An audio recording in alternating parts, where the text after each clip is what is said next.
वर्णिवेशरमणीय दर्शनं मन्दहासरुचिराननाम्बुजं पूजितं सुरु नरोत्तमैर्मुदा धर्मनन्दनमहं विचिन्तये।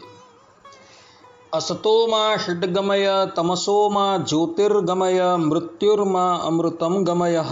ओम शांति शांति शांति। આજની જ્ઞાન સભાની અંદર પધારનારા બધા જ ભગવદ્ ભક્તોને વેદાંતાચાર્ય, પુરાણ ઇતિહાસ આચાર્ય, એમએ ફિલોસોફી શાસ્ત્રી રાકેશભાઈના હેતપૂર્વક જય સ્વામિનારાયણ. ભક્તો, ગયા વખતની જ્ઞાન સભાની અંદર આપણે શ્રીમદ ભાગવતના દસમ સ્કંદની કથાઓ જે છે શ્રવણ કરતા હતા અને એની અંદર અર્થાત કે દસમ સ્કંદની અંદર જે એક બહુ મહત્વનું પાત્ર આવે છે દેવર્ષિ નારદજી, તેમના જીવન વિશે આપણે થોડી ચર્ચા કરી આવ્યા. હવે આજે આપણે આ શ્રીમદ ભાગવતના વક્તા અર્થાત કે દસમ સ્કંદના વક્તા એવા સુખદેવજી મહારાજના અને પરીક્ષિતના જીવન ચરિત્ર પર થોડી વાત કરી લઈએ. કારણ કે આપણે આ દસમ સ્કંદની કથાની અંદર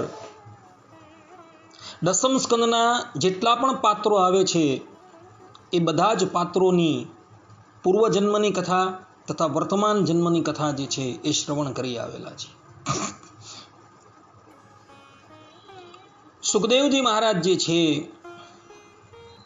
એ આમ જોવા જાય તો એ અનાદિ મુક્ત છે. શ્રી ગોલોક ધામની અંદર એવો શુક પક્ષી રૂપે વિરાજમાન હતા. ભગવત ધામની અંદર મુક્તોને જે પ્રમાણેનો દેહ ધારણ કરવાની ઈચ્છા હોય એ પ્રમાણેનો એ દેહ ધારણ કરી શકે છે અને ભગવાનની લીલાની અંદર એને સહાયભૂત થાય છે. સુખદેવજી મહારાજ ગોલોક ધામની અંદર શુક પક્ષીનો દેહ ધારણ કરીને વિરાજમાન હતા અને નિકુંજની અંદર એ રહેતા હતા અને નિત્ય રાધા રાધા રાધા એનો જાપ કરતા હતા. એક સમયની વાત છે, જગત જનની માતા રાધા નિકુંજમાં પ્રવેશ કરે છે અને એમના કર્ણની અંદર રાધા રાધા રાધા નામની ધ્વનિ જે છે એ શ્રવણ થાય છે. રાધાજી જઈને જુએ છે તો એક શુક પક્ષી જે છે એ પોતાના નામનો જાપ કરી રહ્યો છે. રાધાજી એને પોતાના કરકમલની અંદર ગ્રહણ કરે છે અને પોતાનું સ્નેહભર્યો હાથ જે છે એના પર ફેરવે છે અને કહે છે, મા વદ રાધા કૃષ્ણ વદ, કે હે સુક, તું રાધાનું નામ ન ઉચ્ચાર પરંતુ કૃષ્ણનું નામ ઉચ્ચાર. આ પ્રમાણે રાધાજી શુક પક્ષીને ભગવાનના નામનો ઉપદેશ કરે છે અને પછી આજ્ઞા કરે છે કે બેટા, તું ભૂતલની ઉપર જા અને આ નામનો પ્રચાર અને પ્રસાર કર.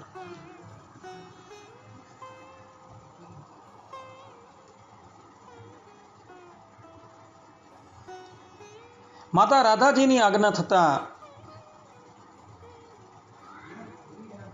શુક પક્ષી જે છે એ ગોલોકમાંથી ભૂતલ પર આવે છે.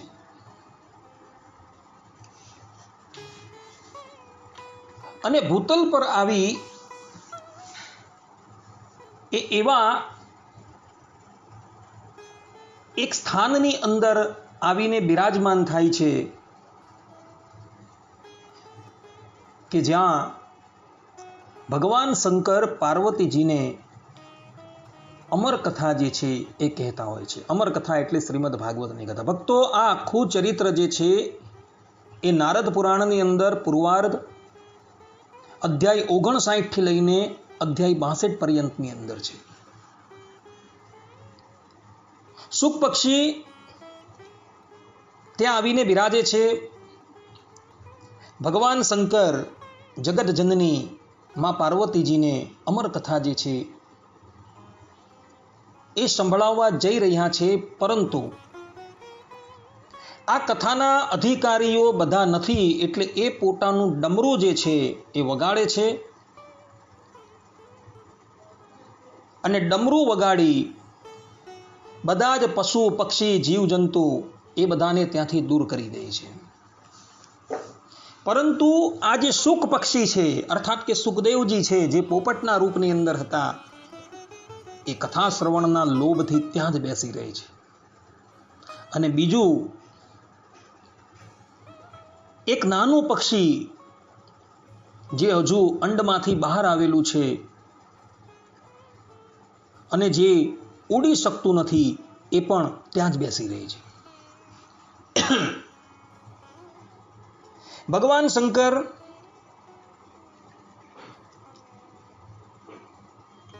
અમર કથાની શરૂઆત કરે છે.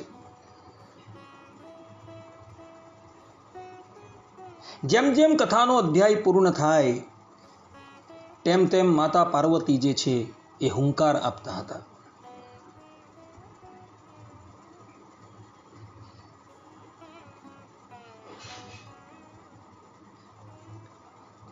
એવા સમયની અંદર માતા પાર્વતીજીને નિદ્રા આવી જાય છે. અને નિદ્રા આવી જાય છે એટલે સુખદેવજી મહારાજ જે છે એ જુએ છે કે માતા પાર્વતીને અત્યારે નિદ્રા આવી ગઈ છે. એટલે પાર્વતીજી થકી મધ્યની અંદર આ શુક પક્ષી જે છે એ હુંકારો આપે છે.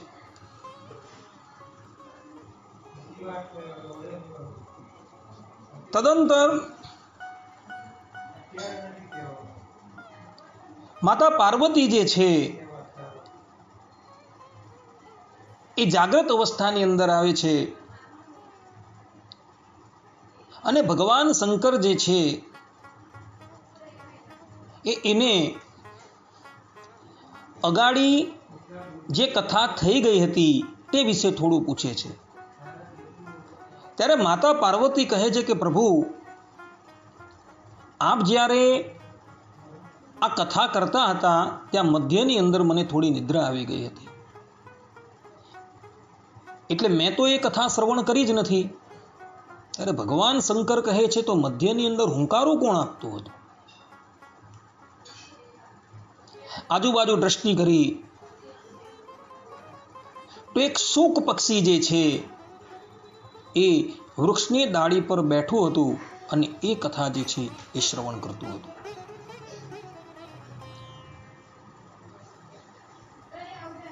ભગવાન શંકરે જોયું કે આ શુક પક્ષી જે છે એ અમર કથા સાંભળી ગયું છે.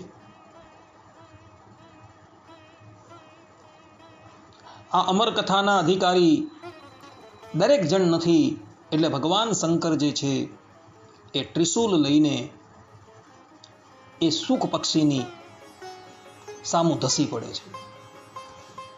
શુક પક્ષી જુએ છે કે ભગવાન શંકર મને મારવા માટે આવી રહ્યા છે, એ ત્યાંથી પલાયન થાય છે. પરંતુ જતા જતા એની પાસે જે પેલું નાનું પક્ષીનું બચ્ચું હતું એને એ કહેતા જાય છે કે ભવિષ્યની અંદર આ જ અમર કથા જે છે એ હું તને સંભળાવીશ.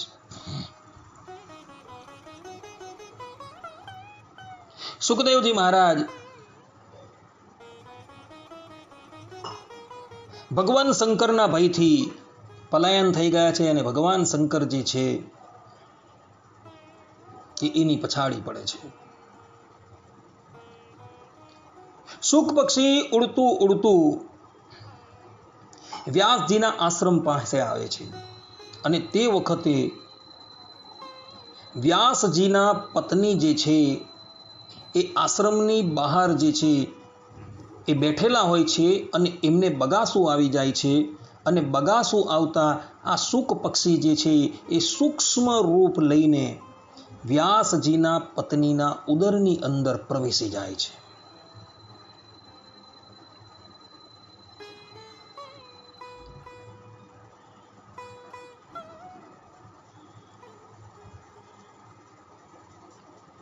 ભગવાન શંકર જુએ છે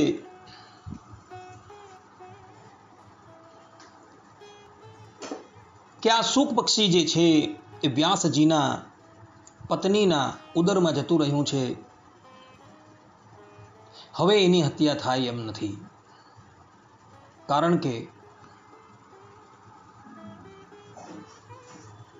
એ શુકને જો આપણે મારવા માટે જઈએ તો એક નારીની હત્યા થઈ જાય. એટલે ભગવાન શંકર જે છે એ ત્યાંથી જતા રહે છે. સુખદેવજી મહારાજ જે છે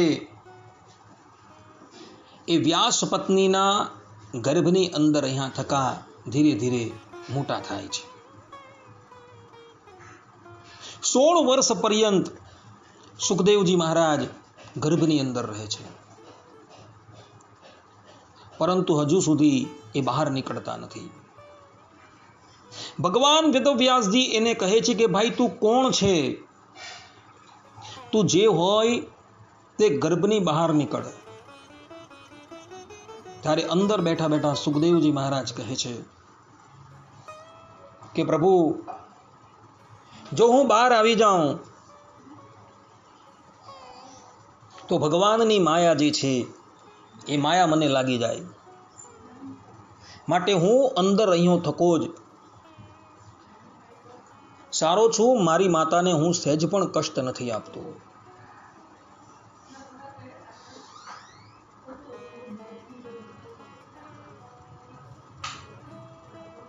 ત્યારબાદ ગર્ભમાં રહેલા સુખદેવજી મહારાજ કહે છે કે ભગવાન શ્રી કૃષ્ણ જો મને વચન આપે કે ગર્ભમાંથી બહાર હું નીકળું તો મને એમની માયા જે છે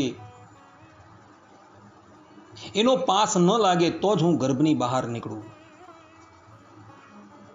ભગવાન વેદવ્યાસજી ભગવાન શ્રી કૃષ્ણનું આવાહન કરે છે અને આવાહન થતાં જ ભગવાન શ્રી કૃષ્ણ ત્યાં પ્રગટ થાય છે અને વ્યાસજી એમને બધી વાત કરે છે.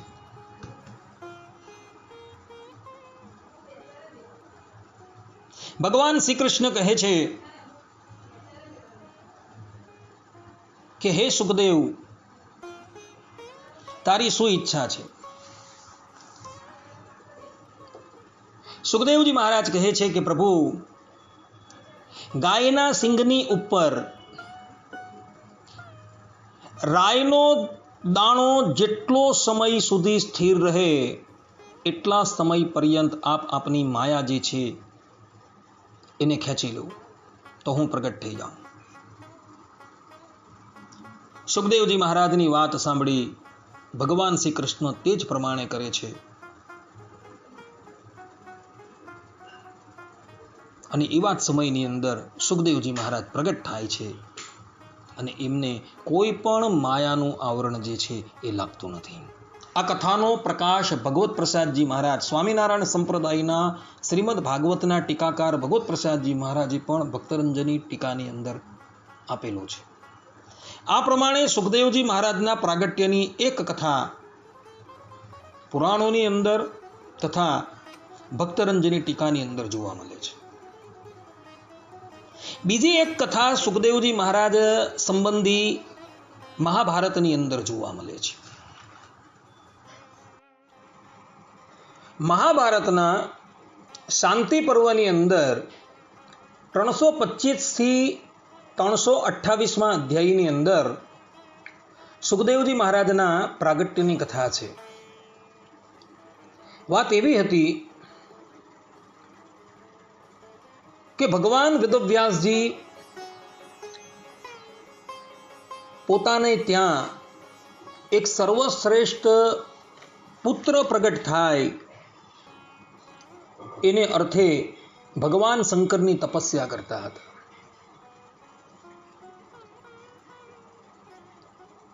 કેટલાય વર્ષોની તપસ્યાના અંતે ભગવાન શંકર જે છે એ વ્યાસજી સન્મુખ પ્રગટ થાય છે.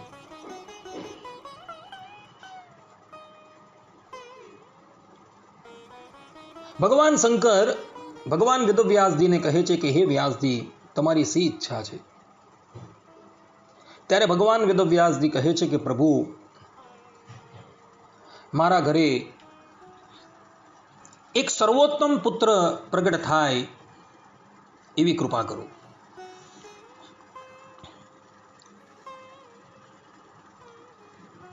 ત્યારે ભગવાન શંકર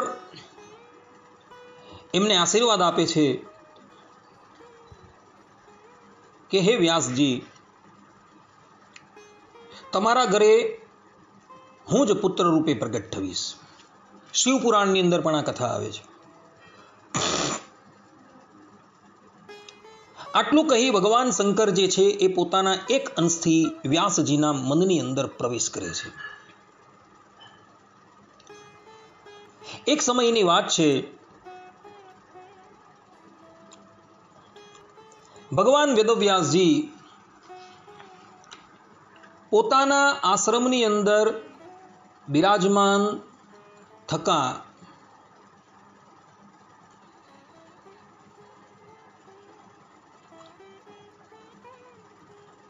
અગ્નિહોત્ર કરવાની શરૂઆત કરે છે. એવા જ સમયની અંદર આકાશ માર્ગેથી એક ઘૃતાચી નામની અપ્સરા જે છે એ વ્યાસજીના જોવામાં આવે છે. ઘૃતાચી અપ્સરાનું રૂપ જોઈને વ્યાસજીનું શુક્ર જે છે એ સ્ખલિત થઈ જાય છે અને એ શુક્ર જે છે એ પોતાની સન્મુખ રાખેલા અરણી મંથનની ઉપર જઈને પડે છે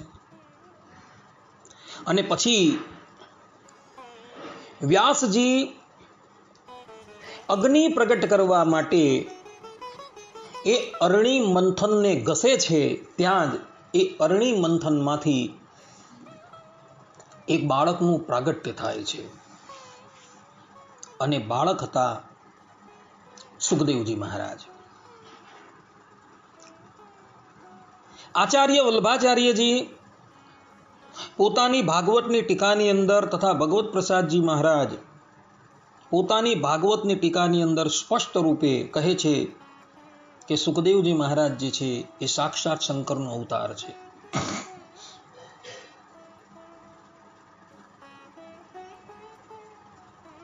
સુખદેવજી મહારાજનું પ્રાગટ્ય અરણી મંથનમાંથી થયું છે એટલે એ અયોનિ જ છે. જેવો જન્મ થયો એવા જ સુખદેવજી મહારાજ વ્યાસજીનો ત્યાગ કરીને ત્યાંથી પલાયન થઈ જાય છે. શ્રીમદ ભાગવતની અંદર પ્રથમ સ્કંદની અંદર પણ સુખદેવજી મહારાજની કથા છે. સુખદેવજી મહારાજનું યજ્ઞોપવીત પણ થયું નથી.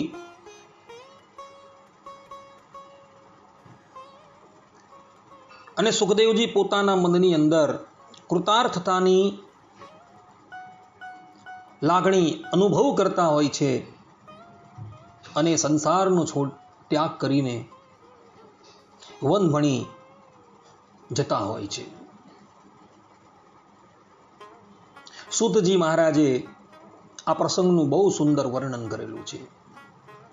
શ્રીમદ ભાગવતના પ્રથમ સ્કંદના દ્વિતીય અધ્યાયના દ્વિતીય શ્લોકની અંદર સૂતજી કહે છે, યમ પ્રવ્રજંતમનુપેતમપેત કૃત્યમ દ્વૈપાયનો વિરહ કાતર આજુહાવ પુત્રેતિ તન્મયતયા તર્વો બિનેદુસ્તમ સર્વભૂત હૃદયમ મુનિમાનતોસ્મી. અર્થાત કે જે સમયે સુખદેવજી મહારાજનો યજ્ઞોપવીત સંસ્કાર પણ થયો ન હતો અને જેમણે કંઈ કરવાનું બાકી પણ નથી, એવા વેગથી જઈ રહેલા સુખદેવજીને જોઈને તેમના પિતા વ્યાસજી વિરહ વ્યાકુળ થઈને પુકારવા લાગ્યા, બેટા બેટા. તે સમયે બ્રહ્મ સ્વરૂપની અંદર તન્મય હોવાને કારણે સુખદેવજી વતીથી વૃક્ષોએ ઉત્તર આપ્યો. એવા સૌના હૃદયની અંદર બિરાજમાન સુખદેવજી મહારાજને હું નમસ્કાર કરું છું. કહેવાનું તાત્પર્ય એ છે કે સુખદેવજી મહારાજ વ્યાસજીનો ત્યાગ કરીને વન તરફ જઈ રહ્યા છે અને પાછળ વ્યાસ ભગવાન હા પુત્ર કરતા કરતા એને પાછા વાળવા માટે પુકાર કરી રહ્યા હોય છે. એ સમયે ભગવાન વેદવ્યાસજી સ્થાવર જંગમ બધામાં રહીને પોતાના પુત્ર સુખદેવજી મહારાજને પાછા વળવા માટે અનુરોધ કરે છે. ત્યારે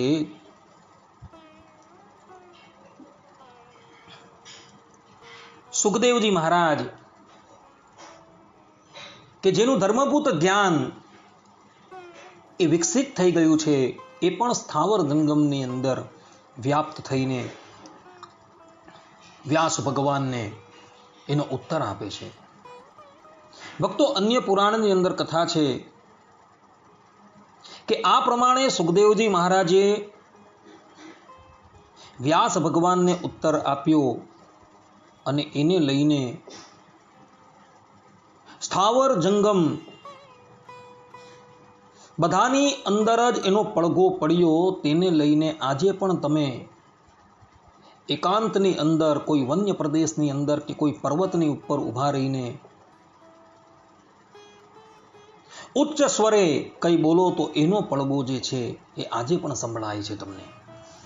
અર્થાત કે પોતે જે પણ કંઈક બોલેલા હોય એ પડઘો જે છે એ પુનઃ તમને સંભળાય છે. એનું કારણ આયરું આ છે, એવું એક પુરાણની અંદર લખેલું છે. સુખદેવજી મહારાજ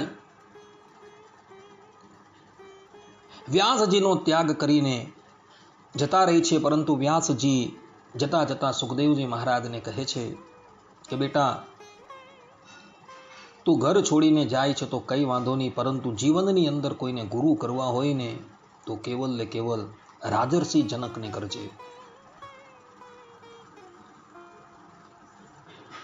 સુખદેવજી મહારાજ કહે છે કે પિતાજી, રાજર્ષિ જનક ક્યાં છે? ભગવાન વેદવ્યાસજી કહે છે કે બેટા, એ મિથિલા નગરીની અંદર રહે છે અને એ આપણા યજમાન છે. માટે તું તારી યોગ સિદ્ધિથી એમની પાસે જતો નહીં, પરંતુ તું ચાલતો ચાલતો એની પાસે જજે. પિતાજીની વાત સાંભળી સુખદેવજી મહારાજ જે છે એ ચાલતા ચાલતા મિથિલા નગરી આવે છે અને મિથિલા નગરીની અંદર જનકના મહેલની અંદર જેવા એ પ્રવેશ કરવા માટે જાય છે, ત્યાં જ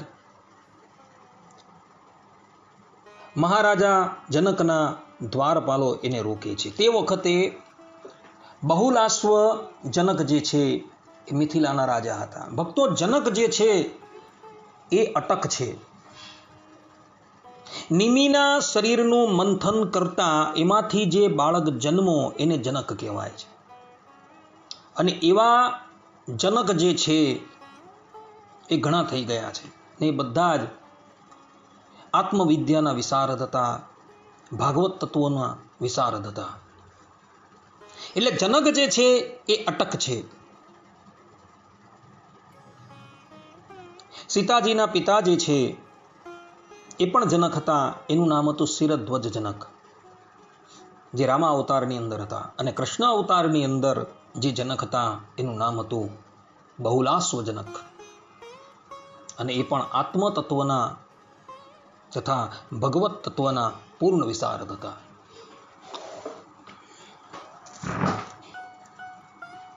દ્વારપાલો સુખદેવજી મહારાજને દ્વાર ઉપર રોકે છે, એનું અપમાન કરે છે અને કહે છે એક બાજુ ઉભા રહ્યો. સુખદેવજી મહારાજ માન અપમાનથી રહિત છે, એક બાજુ ઉભા રહી જાય છે. લગાડ 3 દિવસ પર્યંત એવો દ્વાર ઉપર ઉભા રહે છે. પરંતુ પોતાના મનની અંદર કોઈ પણ જાતની ગ્લાનિ નથી. અંતે એક દ્વારપાલ અંદર જઈને મહારાજા જનકને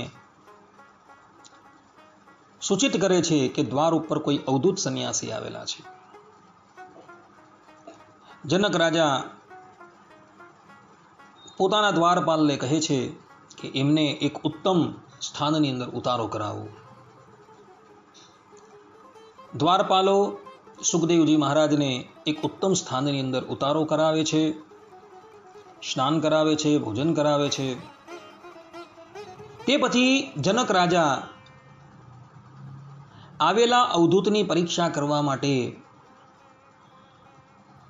50 વારાંગનાઓને સુખદેવજી મહારાજની પાસે મોકલે છે કે તમે જાઓ અને સુખદેવજી મહારાજનું મન જે છે એ પ્રફુલ્લિત કરો. સુખદેવજી મહારાજની પાસે એ વારાંગનાઓ આવે છે, નૃત્ય કરે છે, પરંતુ સુખદેવજી મહારાજ પોતાના ધ્યાનની અંદર એકલીન થઈ ગયા હોય છે. એમનું મન મોક્ષ તત્વની અંદર હતું. એવો વારાંગનાના નૃત્યનો આદર નથી કરતા. તદંતર જનક રાજા સુખદેવજી મહારાજની પાસે આવે છે, સુખદેવજી મહારાજની વિધિવત પૂજા કરે છે.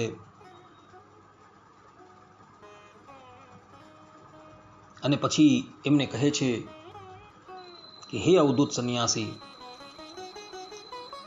શા કારણે આપ શ્રી અમારી પાસે આવેલા છો? સુખદેવજી મહારાજ પોતાનો પરિચય આપે છે, પોતાના પિતાનો પરિચય આપે છે અને કહે છે કે રાજન, અમો આપ શ્રીની પાસે જ્ઞાનની ચર્ચા કરવા માટે આવેલા છે.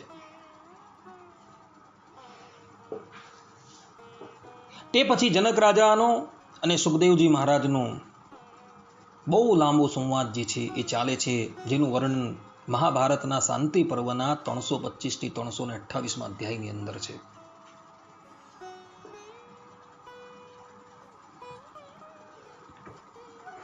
જનક રાજાનું જ્ઞાન જોઈ, એમની સમજણ જોઈ સુખદેવજી મહારાજ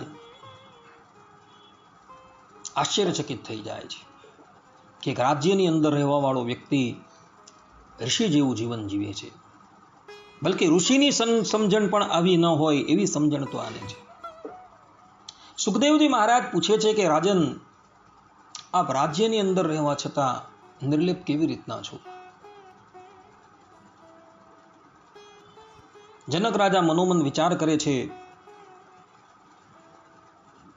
કે સુખદેવજી મહારાજને જ્ઞાન આપવાથી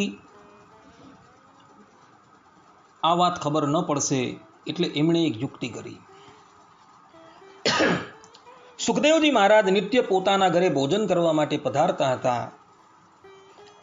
આજે જનક રાજાએ સુખદેવજી મહારાજ જે સ્થાન પર ભોજન કરવા માટે બેસતા હતા તેની ઉપર એક સૂતરના તાંતણાથી વિતાડેલો એક બહુ મોટો પથ્થર જે છે એ લટકતો મૂકેલો.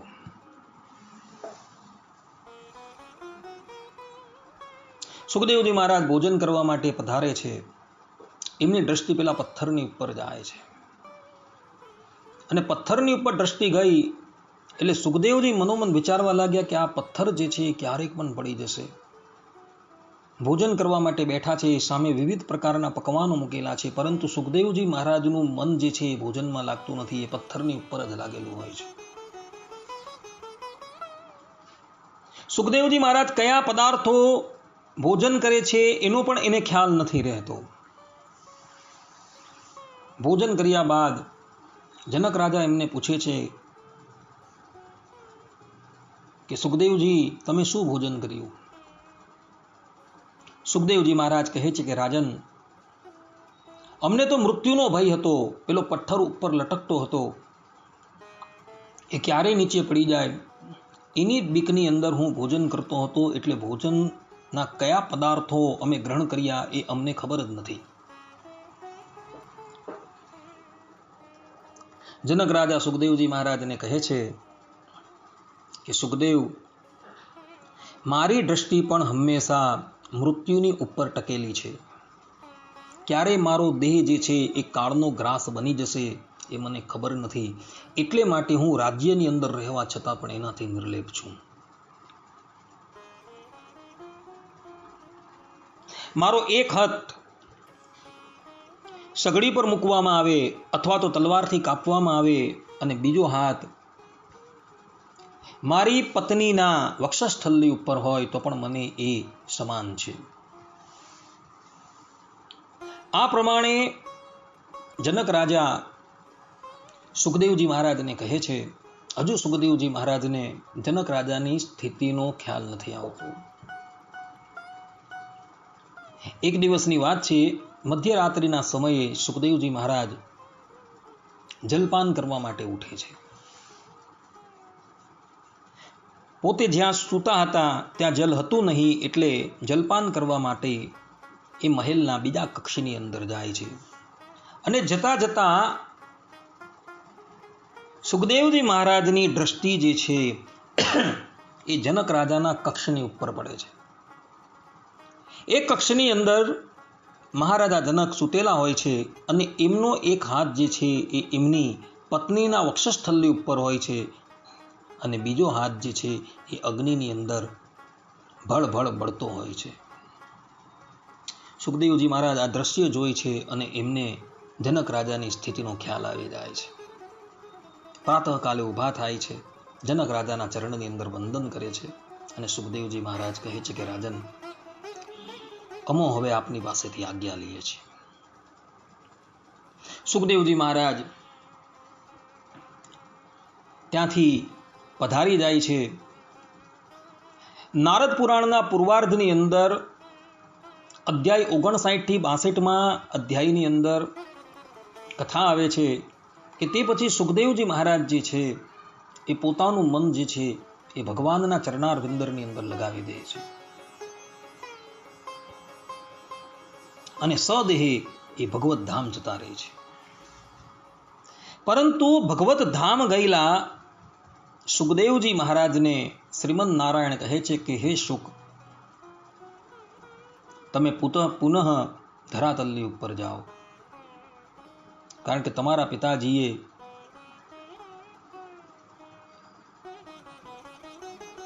એક અદ્ભુત શાસ્ત્રની રચના કરેલી છે. એ શાસ્ત્રોનો પ્રચાર અને પ્રસાર તમારે કરવાનો છે. ભગવાનની આજ્ઞા થતા સુખદેવજી મહારાજ પુનઃ ધરાતલ પર આવે છે અને એક વનની અંદર બેઠા ઠકા પોતાના આત્મ સ્વરૂપનું એ ધ્યાન કરતા હોય છે. જે વનની અંદર સુખદેવજી મહારાજ તપસ્યાની અંદર લીન હોય છે, એ જ વનની સમીપની અંદર ભગવાન વેદવ્યાસજીનો આશ્રમ હોય છે. વ્યાસજીના શિષ્યો પ્રાતઃકાલે સમિધા તથા કંદમૂળ લેવા માટે વનની અંદર આવે છે અને એમની દ્રષ્ટિ જે છે એ સુખદેવજી મહારાજ પર પડે છે.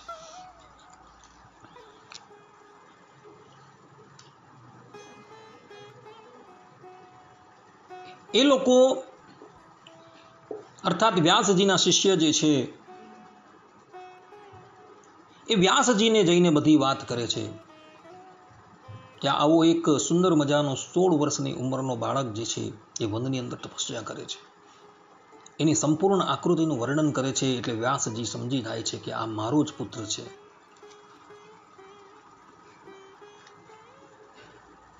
વ્યાસજી પોતાના શિષ્યને કહે છે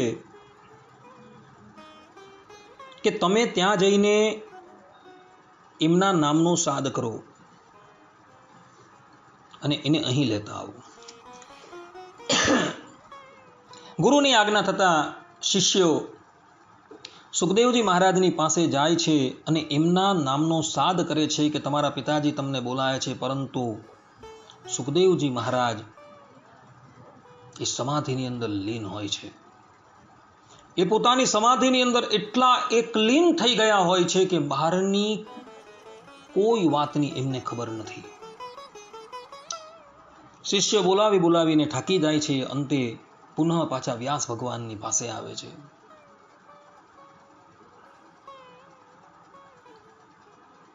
આવા સમાધિનિષ્ઠો અર્થાત કે આત્મ સ્વરૂપના ધ્યાનની અંદર મગ્ન થયેલા વ્યક્તિને પુનઃ જાગ્રત અવસ્થાની અંદર લાવવા હોય તો એને માટે એ આત્મ તત્વથી પણ અતિ સુંદર પરબ્રહ્મ પરમાત્માની ઝાંખીનું વર્ણન જો એની સન્મુખ કરવામાં આવે તો એવા સમાધિનિષ્ઠો જે છે એ પણ પોતાની સમાધિનો ત્યાગ કરીને જાગ્રત અવસ્થાની અંદર આવી જાય છે. ભગવાન વેદવ્યાસજીએ મનોમન આ પ્રમાણે નક્કી કરી લીધું અને પોતાના શિષ્યોને શ્રીમદ ભાગવતના 10મ સ્કંદના 21મા અધ્યાયના 5મો શ્લોક જે છે એ ભણાવીને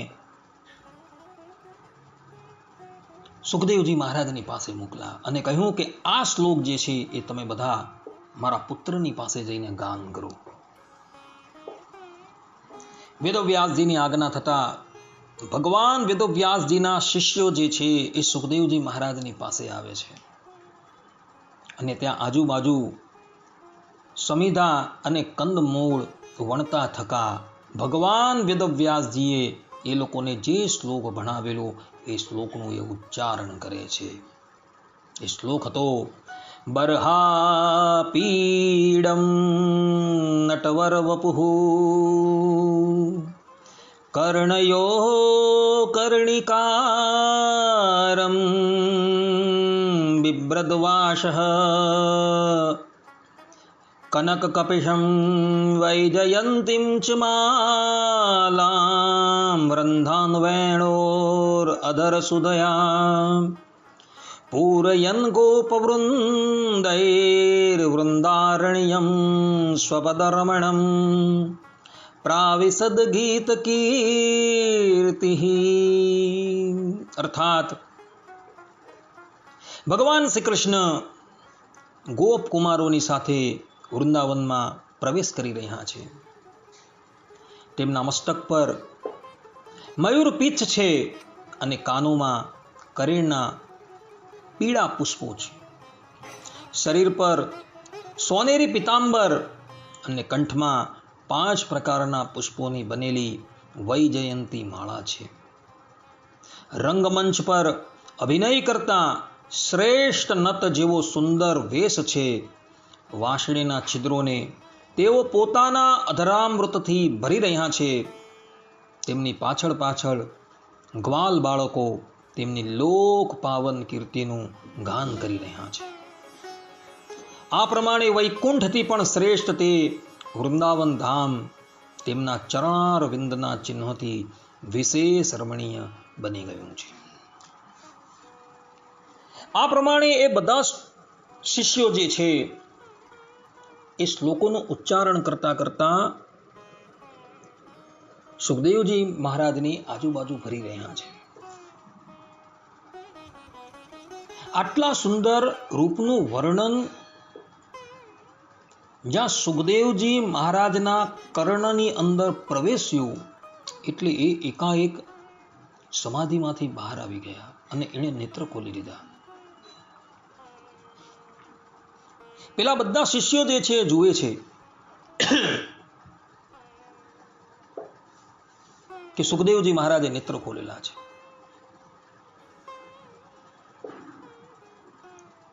પરંતુ પુનઃ એ સમાધિની અંદર ચાલ્યા ગયા. વ્યાસજીના શિષ્યો વ્યાસજીની પાસે આવે છે અને બધી વાત એમને કહે છે કે ગુરુદેવ, આ શ્લોકનું વર્ણન જ્યાં અમે કર્યું ત્યાં તમારા પુત્રએ નેત્ર ખોલેલા હતા. વ્યાસજી કહે છે કે કઈ વાંધો નહીં, કાલે જ્યારે તમે પુનઃ સમિધા લેવા માટે જાઓ ત્યારે અમે તમને બીજો એક શ્લોક ભણાવીએ, એ શ્લોકનું તમે ગાન કરજો.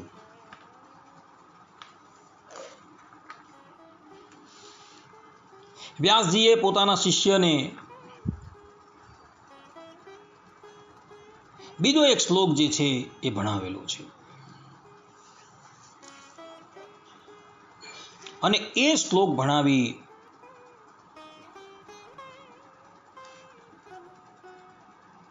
વ્યાસજીએ પોતાના શિષ્યને સુખદેવજી મહારાજની પાસે મોકલ્યા છે.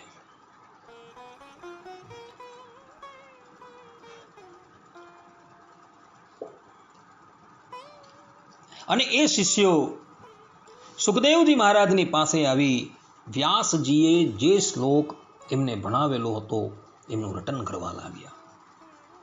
એ શ્લોક હતો શ્રીમદ ભાગવતના તૃતીય સ્કંદના દ્વિતીય અધ્યાયમાં રહેલો 23મો શ્લોક. શિષ્યો ઉચ્ચ સ્વરે રટન કરતા થકા ગાવા લાગ્યા. અહો બકીયં સ્તનકાલકૂટં જિગાંશયાપાયપ્ય સાધ્વી લેભે ગતિમ ધાત્યુચિતાં તતોન્યં કં વા દયાલુ શરણં વ્રજેમ કં વા દયાલુ શરણં વ્રજેમ. અર્થાત પાપીણી પુતણાએ પોતાના થાનો પર હલાહલ વિષ લગાડીને શ્રી કૃષ્ણને મારી નાખવાના ઈરાદાથી તેમને સ્તનપાન કરાવ્યું હતું. તેને પણ ભગવાને પરમ ગતિ આપી કે જે ધાઈને મળવી જોઈએ. એવા ભગવાન શ્રી કૃષ્ણના સિવાય અન્ય કોણ કૃપાલુ છે કે જેનું શરણ લઈએ.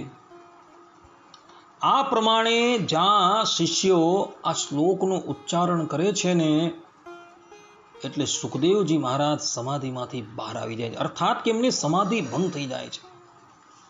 એવો મનોમન ભગવાનના આ ગુરુનું ચિંતન કરવા લાગે છે કે જે શ્રી કૃષ્ણ ભગવાને પોતાને મારવા માટે આવેલી પૂતનાને પણ પોતાની માતાના જેવી ગતિ આપી, તો આનાથી વધારે બીજો ઉદાર વ્યક્તિ કોણ હોય? સુખદેવજી મહારાજ વિચારે છે કે જગતનો કોઈ પણ પદાર્થ, કોઈ પણ કાવ્ય એ મારા ચિત્તને પોતાની સન્મુખ આકર્ષિત નથી કરી શકતું. હું પરિપૂર્ણ રૂપે મારા આત્મ સ્વરૂપની અંદર સ્થિત છું. છતાં આ શ્લોકો જે છે એ મને પોતાની તરફ આકર્ષિત કેમ કરી રહ્યા છે? સુખદેવજી મહારાજે પેલા શિષ્યોને બોલાવ્યા અને કહ્યું કે હે બ્રાહ્મણો, તમે આ શ્લોક ક્યાંથી શીખ્યા? પેલા શિષ્યો કહે છે કે હે મુનિવર, આવા તો 18,000 શ્લોક તમારા પિતાજીએ બનાવીને તૈયાર કરેલા છે. સુખદેવજી મહારાજ કહે કે મારા પિતા વ્યાસજીએ આવા 18,000 શ્લોકો બનાવેલા છે? એવો પેલા શિષ્યોની સાથે વ્યાસ આશ્રમ આવે છે અને એક જ બેઠકે એવો એ 18,000 શ્લોક છે એ ભણી લે છે. પૂર્વજન્મની અંદર 18,000 શ્લોકો જે છે એ એમણે સાંભળેલા ભગવાન શંકરના મુખથી, પરંતુ આ જન્મની અંદર એમણે 18,000 શ્લોકો જે છે એ પોતાના પિતાજી થકી ભણી લીધા છે. અને પછી સમાધિને એક બાજુ મૂકી દીધી અને પોતાના મુખથી એ 18,000 શ્લોકનું રટન કરવા લાગ્યા. ભગવાનની કૃપાથી ભગવાનની બધી જ લીલાઓ જે છે એ સુખદેવજી મહારાજના મનની અંદર સ્ફુરિત થઈ ગઈ છે. શ્રીમદ ભાગવતના દ્વિતીય સ્કંદના પ્રથમ અધ્યાયના 9મા શ્લોકની અંદર સુખદેવજી મહારાજ પોતાના સ્વમુખે કહે છે, પરિનિષ્ઠિતોપી નૈર્ગુણ્યે ઉત્તમ શ્લોક લીલયા ગૃહીત ચેતા રાજર્ષે આખ્યાનમ યદ હિતવાન. કે મારી નિર્ગુણ સ્વરૂપ પરમાત્મામાં પૂર્ણ નિષ્ઠા છે, તો પણ ભગવાન શ્રી કૃષ્ણની મધુર લીલાઓએ મારા હૃદયને બળપૂર્વક પોતાની તરફ આકર્ષી લીધું, અને એ જ કારણ છે કે મેં આ પુરાણનું અધ્યયન કરેલું છે. આ પ્રમાણે સુખદેવજી મહારાજ ભગવાનની લીલાઓનું ગાન કરતા થકા ભૂતલની ઉપર સ્વચ્છંદ રીતે વિચરણ કરવા લાગ્યા.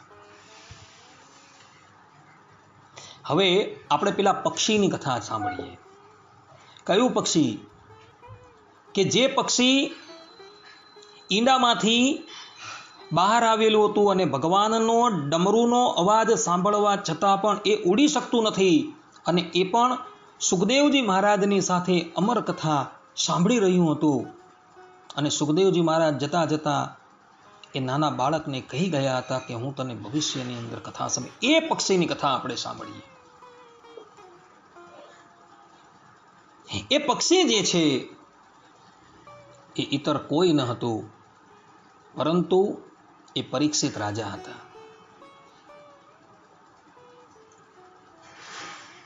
અને આ જન્મની અંદર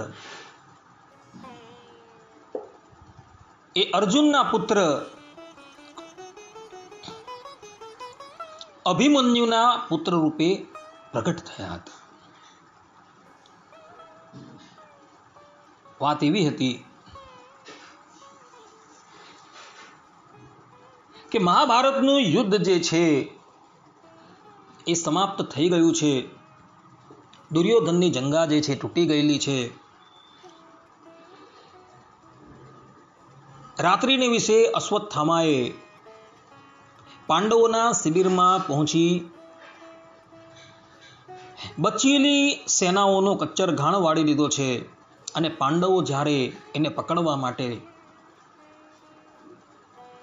એની પાછળ દોડે છે ત્યારે એ ભયનો માર્યો બ્રહ્માસ્ત્રનો પ્રયોગ કરે છે. પાંડવોમાંના અર્જુનજી પણ અશ્વત્થામાનું બ્રહ્માસ્ત્ર પોતાની તરફ આવતું જુએ છે, એટલે એ બ્રહ્માસ્ત્રનો પ્રયોગ કરી દે છે. વ્યાસ ભગવાન મધ્યમાં પડીને બંને બ્રહ્માસ્ત્રોને અટકાવી દે છે અને અર્જુનજીને કહે છે કે તમે આ બ્રહ્માસ્ત્ર જે છે એ પાછું લઈ લો. અર્જુનજી પોતાનું બ્રહ્માસ્ત્ર પાછું લે છે, પરંતુ અશ્વત્થામા એ બ્રહ્માસ્ત્ર પાછું નથી લેતા, કારણ કે એના પિતાજીએ એને અયોગ્ય જાણી બ્રહ્માસ્ત્રનું પરિપૂર્ણ જ્ઞાન ન આપેલું હતું. અને એ પોતાના બ્રહ્માસ્ત્રની દિશા બદલે છે અને એ બ્રહ્માસ્ત્ર કૌરવો અને પાંડવોનું અંતિમ બીજ એવા ઉત્તરાના ગર્ભની અંદર રહેલા પરીક્ષિતની ઉપર છોડે છે.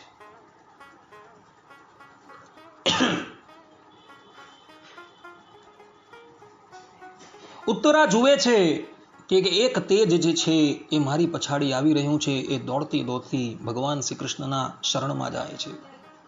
ભગવાન શ્રી કૃષ્ણ એને અભયદાન આપે છે અને સૂક્ષ્મ રૂપ ધારણ કરીને એવો ઉત્તરાના ગર્ભની અંદર પ્રવેશ કરે છે. અને કેટલાય મહિના પર્યંત એ ઉત્તરાના ગર્ભની અંદર રહે છે. અને એ ગર્ભનો અંત કરવા માટે આવતું બ્રહ્માસ્ત્ર જે છે એને ભગવાન પોતાની ગદાથી સમાપ્ત કરી દે છે. ભગવાન શ્રી કૃષ્ણ સર્વપ્રથમ તો ઉત્તરાના ગર્ભને પોતાની યોગ માયાથી ઢાંકી દે છે અને બ્રહ્માસ્ત્રને પછી ભગવાન શ્રી કૃષ્ણ પોતાની ગદાથી ભાંગીને ભૂક્કો કરી નાખે છે. એ ગર્ભની અંદર રહ્યા થકા એ બાળક પરીક્ષિત જે છે એ ભગવાન શ્રી કૃષ્ણના દર્શન કરતા હતા. એમણે જોયું કે ચતુર્ભુજ રૂપ ધારણ કરનારો શ્યામ વર્ણનો પુરુષ જે છે એ મારી રક્ષા કરી રહ્યો છે અને એણે એક અતિશય તેજસ્વી વસ્તુને પોતાની ગદાના આઘાતથી ભૂક્કો કરી નાખેલી છે. પરીક્ષિતજીનું મન જે છે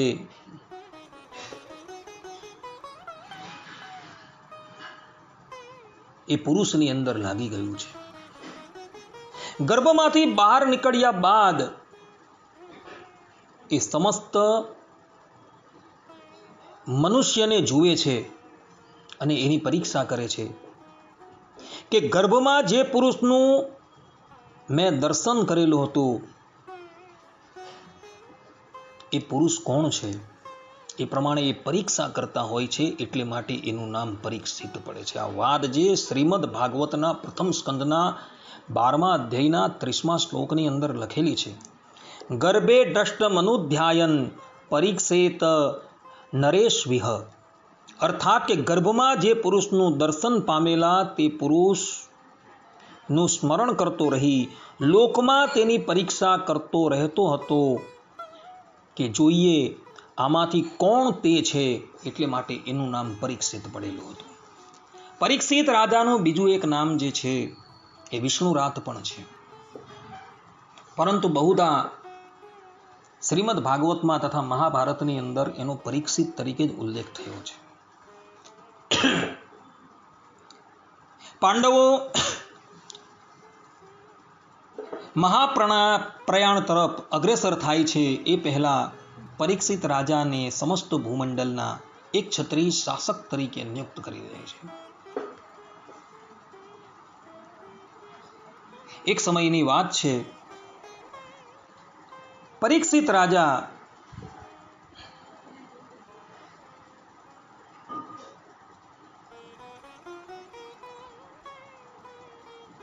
પાંડવોના ખજાનાની અંદર પ્રવેશ કરે છે. અર્થાત કે પાંડવો એને માટે જે અપાર દ્રવ્ય મૂકી ગયા હતા એ જોવા માટે કોષાગારની અંદર આવે છે. પાંડવો જતા જતા અભિમન્યુ સૂત પરીક્ષિતને કહેતા ગયા હતા કે બેટા તું બધી વસ્તુ જોજે, પરંતુ આ સંદૂકની અંદર જે વસ્તુ જે છે એને તું જોતો નહીં.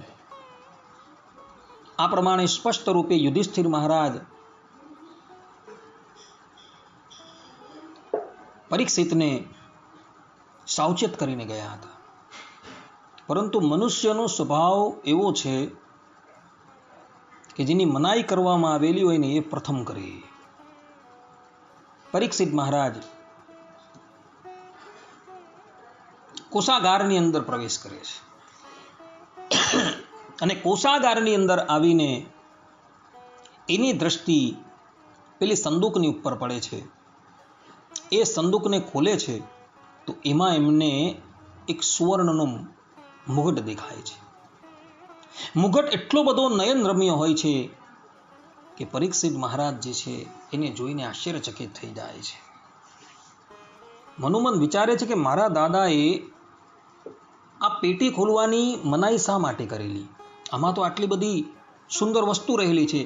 એમ વિચારી એ મુગટ જે છે એ મુગટ લે છે અને એ પોતાના મસ્તક પર મૂકે છે. અને જ્યાં મસ્તકની ઉપર મૂકે છે ત્યાં પરીક્ષિત મહારાજની બુદ્ધિ જે છે ભ્રષ્ટ થઈ જાય છે. એ મગટ કોઈનો ન હતો, પરંતુ મગધરાજ જરાસંધનો એ મુગટ હતો. અને જરાસંધ મૃત્યુ પામ્યા બાદ જરાસંધના પુત્ર સહદેવની ઈચ્છા ન હતી, છતાં પણ ભીમસેન બળજબરીથી જરાસંધનો મુગટ લઈને ઇન્દ્રપ્રસ્થ આવી જાય છે.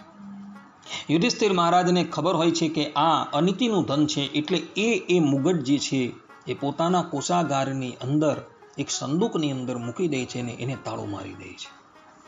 પરંતુ પરીક્ષિત રાજા જ્યારે એ તાળો ખોલે છે અને એ મુગટ ગ્રહણ કરે છે અને પોતાના મસ્તકની ઉપર મૂકે છે, ત્યાં જ પરીક્ષિત મહારાજની બુદ્ધિ જે છે એ ભ્રષ્ટ થઈ જાય છે. કારણ કે એ જ પરીક્ષિત મહારાજે દિગ્વિજયના સમયે કલયુગને સુવર્ણની અંદર રહેવાનું વરદાન આપેલું. ભક્તો, સુવર્ણની અંદર કલી રહ્યું છે, પરંતુ એ કયા સુવર્ણની અંદર? તો જે અનિતિના માર્ગથી કમાયેલું સુવર્ણ હોય તેની અંદર કલિયુગ રહ્યું છે. પાંડવોએ જરાસંધનો મુગટ જે છે એ બળજબરીથી લઈ લીધેલો, એટલે એની અંદર કલીનો પ્રવેશ હતો.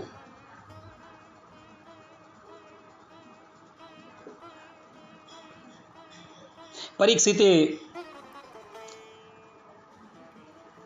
મુગટ જે છે એ મસ્તક પર મૂકેલો છે, એની બુદ્ધિ ભ્રષ્ટ થઈ ગઈ છે.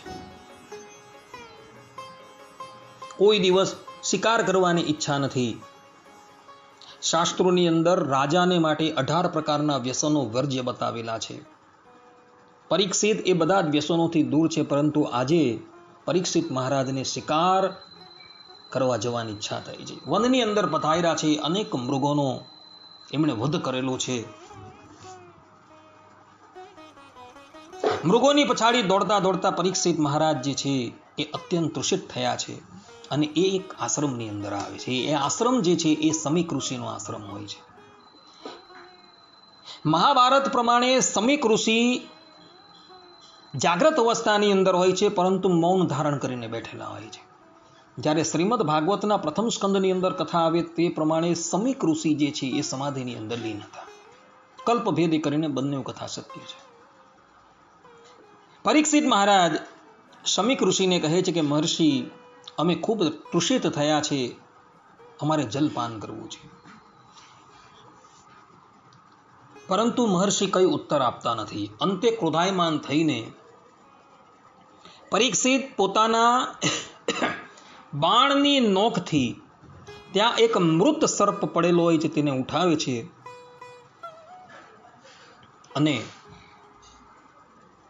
મહર્ષિના ગળાની અંદર એને મૂકી દે છે, અને પછી ત્યાંથી જતા રહે છે. પરીક્ષિત રાજાની આ ક્રિયા જે છે એ ત્યાં ઉપસ્થિત એક બાળક જે છે એ જોઈ જાય છે, અને એ બાળક જે છે સમીપમાં જ એક નદીના તટની ઉપર આ સમીક ઋષિના જે બાળક જે ત્યાં ક્રીડા કરતા હોય છે, જેનું નામ હોય છે શૃંગી, એને આવીને કહે છે કે પરીક્ષિત મહારાજે તમારા પિતાની સાથે આ પ્રમાણેનો અશિષ્ટ વ્યવહાર કરેલો છે. આ શૃંગી બાળક જે છે બહુ તેજસ્વી હોય છે, અને ક્રોધાયમાન થઈ જાય છે, અને પોતાના હાથની અંદર જલ લે છે અને કહે છે કે જે રાજાએ મારા પિતાશ્રીનું આ પ્રમાણે અપમાન કરેલું છે, આજથી 7મે દિવસે નાગરાજ તક્ષક જે છે એના દંશ દ્વારા એનું મૃત્યુ થઈ જશે. આ પ્રમાણે શાપ આપી શૃંગી બાળક જે છે એ આશ્રમની અંદર આવે છે. સમીક ઋષિ સમાધિમાંથી જાગ્રત અવસ્થાની અંદર આવે છે. સામું જુએ છે તો પોતાનો બાળક જે છે એ રડતો હોય છે, પોતાના ગળાની અંદર સર્પ હોય છે. સમીક ઋષિ એ સર્પને ફેંકી દે છે અને મનોમન વિચાર કરવા લાગે છે કે આવો વિનોદ મને મારી સાથે કોણે કર્યો.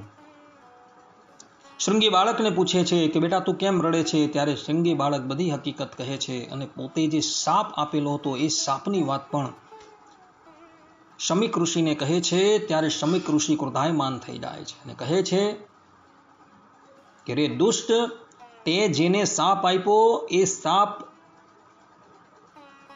ભૂમંડલના એક છત્રી શાસક એવા પરીક્ષિતને આપેલો છે, કે જે પરીક્ષિતની રક્ષા સ્વયં ભગવાને કરેલી છે. જે રાજાના રાજ્યની અંદર આપણે કુશળતાપૂર્વક તપસ્યા કરીએ છીએ, ભગવત સ્મરણ કરીએ છીએ, એ રાજા તો તૃષિત થઈ ગયો હતો, અને તૃષિત અવસ્થાની અંદર એણે આ ક્રિયા કરેલી હતી. તેને લઈને તે આટલો બધો ભયંકર શાપ આપ્યો. ધિક્કાર છે તને આ બાબતની અંદર.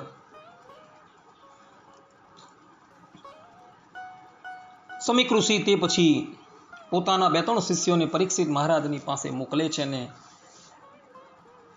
આ સાપની જાણ કરાવે છે. પરીક્ષિત રાજા હસ્તિનાપુર આવે છે અને હસ્તિનાપુરમાં આવી જ્યારે મુગટ પોતાના મસ્તક પરથી ઉતારે છે ત્યારે એમને પોતાની કરણીની ઉપર અત્યંત પસ્તાવો થાય છે.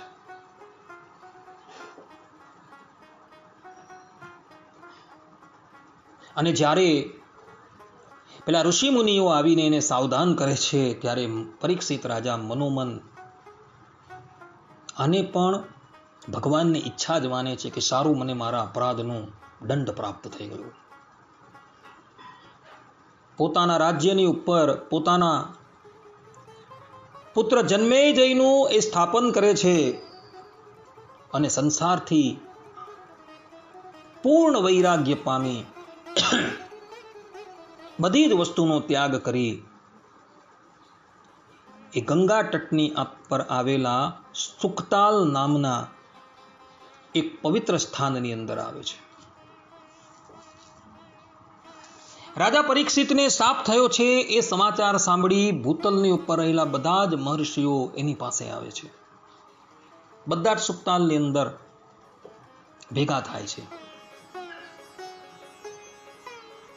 પરીક્ષિત રાજા જે છે એ આવેલા મહર્ષિઓને એક જ પ્રશ્ન કરે છે કે મરણાસન્ન વ્યક્તિ હોય તેણે શું કરવું જોઈએ.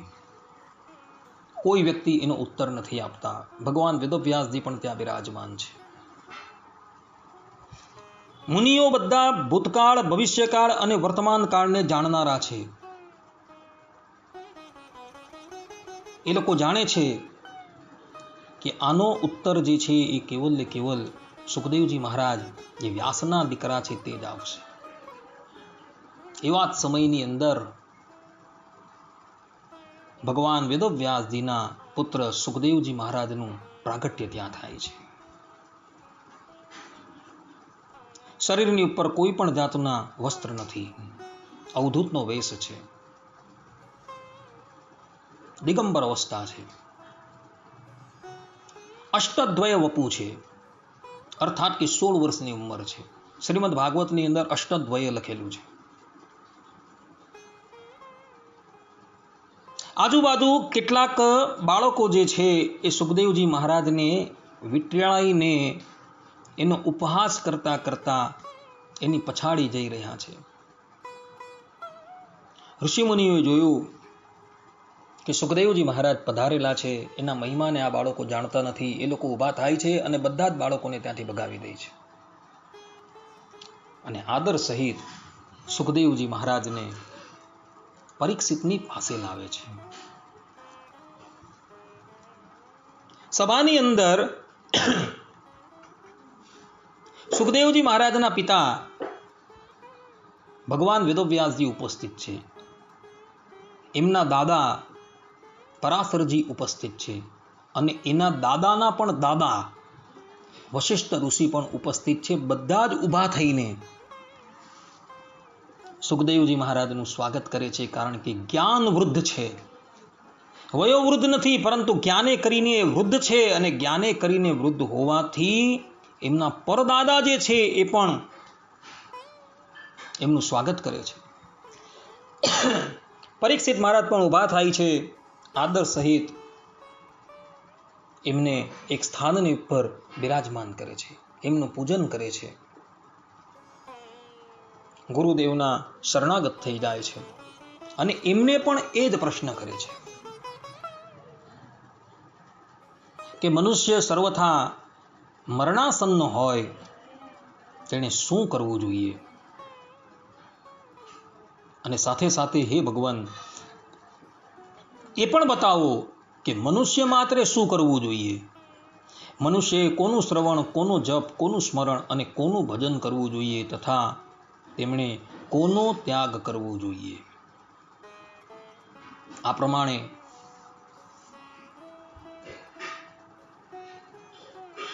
પરીક્ષિત રાજા સુખદેવજીને જ્યારે પ્રશ્ન કરે છે ત્યારે સુખદેવજી મહારાજ ભાગવતનો પ્રારંભ કરે છે. શ્રીમદ ભાગવતના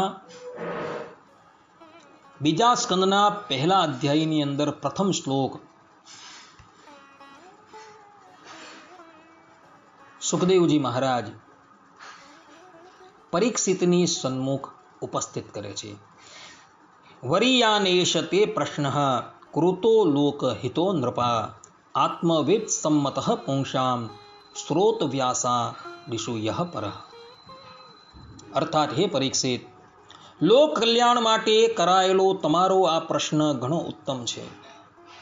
મનુષ્ય માટે જેટલી પણ સાંભળવાની, સ્મરણ કરવાની અને કીર્તન કરવાની વાતો છે, તેમાં આ વાત સૌથી શ્રેષ્ઠ છે.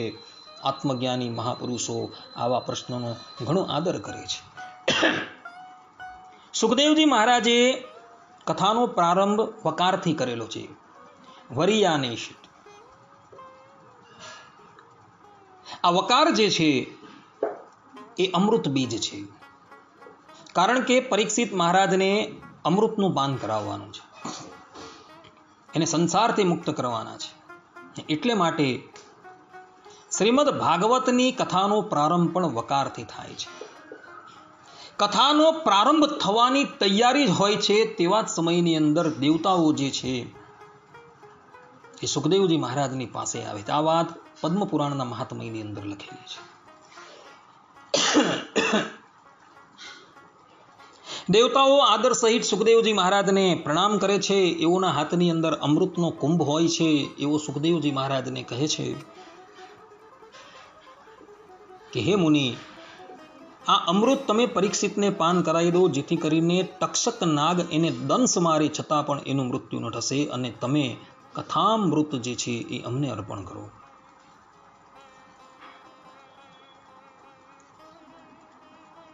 સુખદેવજી મહારાજ દેવતાઓને ના પાડે છે. એનું કારણ દેવતાઓ જે છે એ આ કથાના અધિકારી નથી. દેવતાઓ પોતાનું અમૃત લઈને પાછા જતા રહે છે અને સુખદેવજી મહારાજ કથાનો પ્રારંભ કરે છે. એક સ્થાનની અંદર ગોદોહન સમય જેટલો પણ જે વ્યક્તિ રોકાતા નથી, તે 7 દિવસ પર્યંત એક જ સ્થળ પર બિરાજમાન થઈને પરીક્ષિતને કથા કહે છે.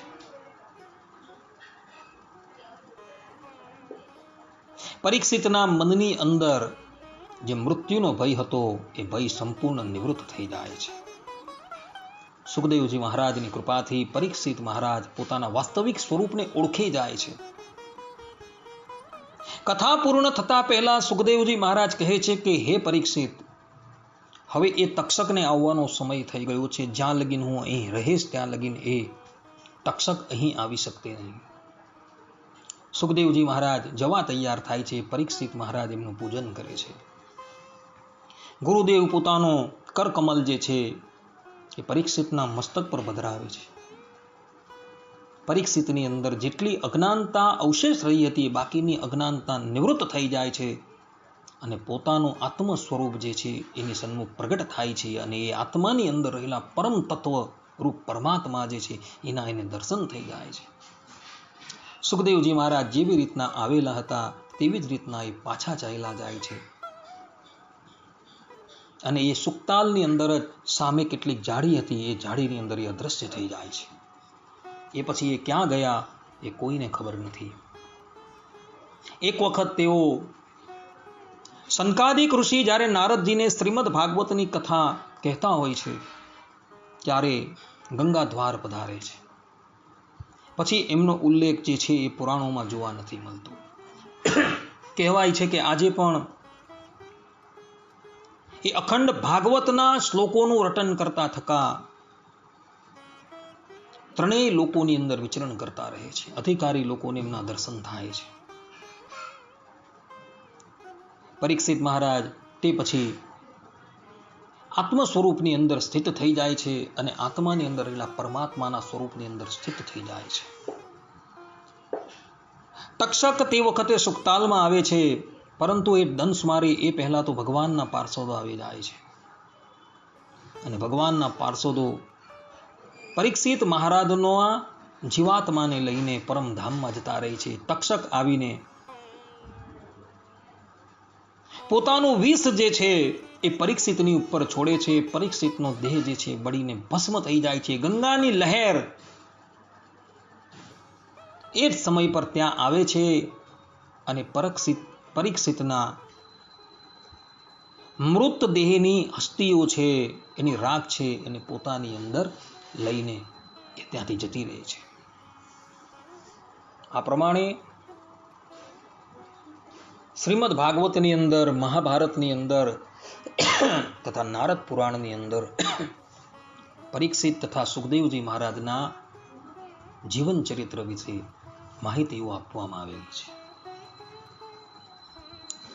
ભક્તો, સુખદેવજી મહારાજ જે છે એ અનાદિ મુક્ત છે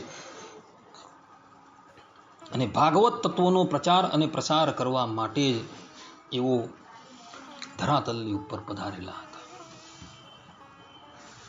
દ્વાદશ મહાભાગવતની અંદર પણ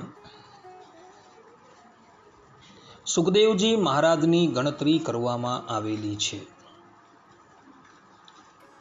શ્રીમદ ભાગવતના 6ઠ્ઠા સ્કંદના 3ય અધ્યાયના 20મા અને 21મા શ્લોકની અંદર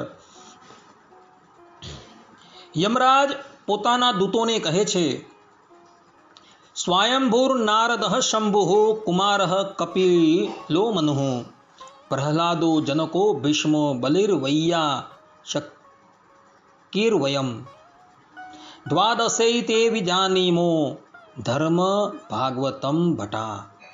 અર્થાત સ્વયંભૂ બ્રહ્માજી, દેવર્ષિ નારદ, ભગવાન શંકર, સનતકુમાર, કપિલ મુનિ, સ્વયંભૂ મનુ, પ્રહલાદજી, જનક રાજા, ભીષ્મ, બલિ રાજા, સુખદેવજી અને યમરાજ અર્થાત કે હું, આ 12 જણા ભાગવત ધર્મને યથાર્થપણે જાણીએ છીએ.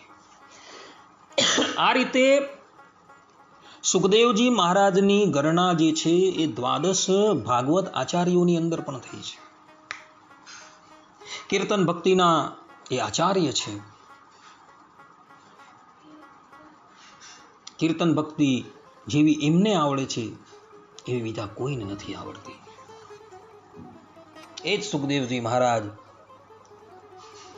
અનંતકોટી બ્રહ્માંડ નાયક પરબ્રહ્મ પરમાત્મા શ્રી કૃષ્ણ ભગવાન જ્યારે સ્વામિનારાયણ નામ ધારણ કરીને જ્યારે ધરાતલની ઉપર પ્રગટ થયા ત્યારે સુખદેવજી મહારાજ પણ એ ભગવાનની લીલાની અંદર સહાય કરવા માટે પુનઃ આ ધરાતલની ઉપર પ્રગટ થાય છે. ગુજરાત પ્રદેશના દભાણ નામના ગામની અંદર એ જ સુખદેવજી મહારાજ સુકાનંદ સ્વામી તરીકે પ્રગટ થાય છે. 13 વર્ષની ઉંમરની અંદર સમસ્ત શાસ્ત્રોના વિદ્વાન થઈ જાય છે. ભગવાન સ્વામિનારાયણનો યોગ થતા તન મન અને ધન બધું ભગવાન સ્વામિનારાયણના ચરણની અંદર ન્યોછાવર કરી દે છે. ભગવાન સ્વામિનારાયણ એને ભાગવતી દીક્ષા આપે છે અને પોતાના જ્યેષ્ઠ ગુરુભાઈ મુક્તાનંદ સ્વામીને એમનું નામ પાડવાનું કહે છે. ત્યારે મુક્તાનંદ સ્વામી કહે છે કે પૂર્વેના સુખદેવજી મહારાજ જે છે એ જ આ સુકાનંદ સ્વામી રૂપે પ્રગટ થયા છે, માટે એમનું નામ સુકાનંદ જ રાખવું જોઈએ. આ વાત જે છે એ સંપ્રદાયના પ્રબંધ ઉન્મત્ત ગંગા મહાત્મયની અંદર લખાયેલી છે તથા મુક્તાનંદ સ્વામીના જીવન ચરિત્રની અંદર પણ આ વાત જે છે એ જોવા મળે છે. ભગવાન સ્વામિનારાયણે એમને એક ક્ષણ માટે પણ પોતાની નજરથી દૂર નથી કર્યા. અખંડ ભગવાન સ્વામિનારાયણની પાસે જ એ રહેતા હતા. એમની પાસે રહીને શાસ્ત્રોનું સંશોધન કરતા હતા.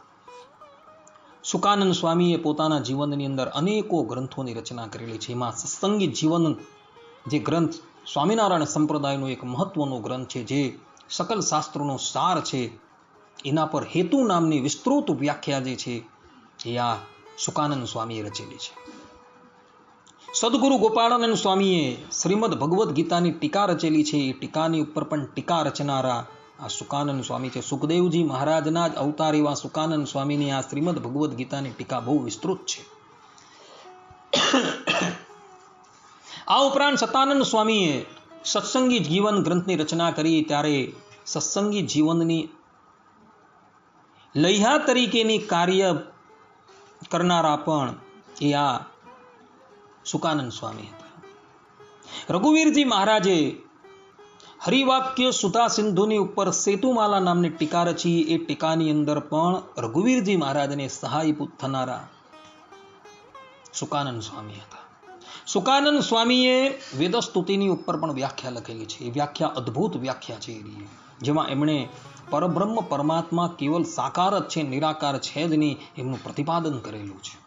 આવા ઘણા ગ્રંથો સુકાનંદ સ્વામીએ રચેલા સંપ્રદાયની અંદર જોવા મળે છે. તો આ પ્રમાણે સુકાનંદ સ્વામીનું વૃત્તાંત આપણા સંપ્રદાયના ગ્રંથોની અંદર જોવા મળે છે. સુખદેવજી મહારાજના જ અવતાર એવા સુકાનંદ સ્વામી, જેમનું સ્થાન સંપ્રદાયના અગ્રગણ્ય વિદ્વાનોની અંદર ગણાય છે. ઘણા વર્ષો પર્યંત, અર્થાત કે ભગવાન સ્વામિનારાયણ અંતર્ધાન થયા બાદ પણ ઘણા વર્ષો પર્યંત સુકાનંદ સ્વામી આ ધરાતલની ઉપર નિવાસ કરીને રહે છે. અને ભગવત પ્રસાદજી મહારાજના કાર્યકાળની અંદર એ વડતાલની અંદર સમાધિ લઈને ભગવત ધામ જતા રહે છે. આવા આ સુખદેવજી મહારાજ એ સુકાનંદ સ્વામી તરીકે પ્રગટ થયા હતા, એવી સંપ્રદાયની માન્યતા છે. આ પ્રમાણે સુખદેવજી મહારાજનું જીવન ચરિત્ર જે છે એ પુરાણોની અંદર ઉલ્લેખાયેલું છે. અહીંયા કથાને હું વિરામ આપું છું. હવે પછી પુનઃ આપણે આપણી જે મૂળ કથા છે એના પર આરૂઢ થશું, જેની અંદર આપણે હવે પછીની કથાની અંદર સુદામાજીના ચરિત્રનું શ્રવણ કરશું. ત્યાં લગીન બધા જ ભગવદ્ ભક્તોને હેતપૂર્વક જય સ્વામિનારાયણ. સર્વે સંતો નિરામયઃ, સર્વે સુખીનો ભવંતુ, સર્વે ભદ્રાણી પશ્યંતુ, મા કશ્ચિત દુઃખ ભાગ ભવેત. અસ્તુ. જય સ્વામિનારાયણ.